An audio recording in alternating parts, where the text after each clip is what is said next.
Buna bax. Gör nə ləzzətli bir şey var. O pişir, bütün gördüklərimiz hamısı 8 manatdır.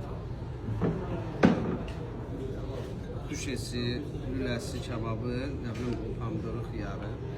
Buna bax. Bu çörəyi 8 manat. Çörəyi istəyən vaxtda bir də ki, çatdırmamız da var. Buna bax belə. Bir də cənə yeyəndə adamı ləzzət edir. Pomidor yadına çıxdı.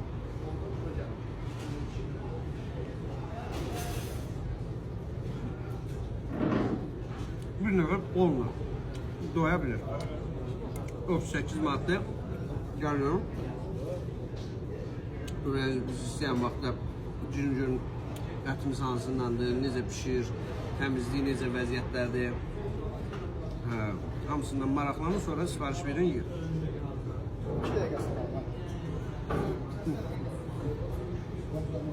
O pişir 8 manat. Sağ ol.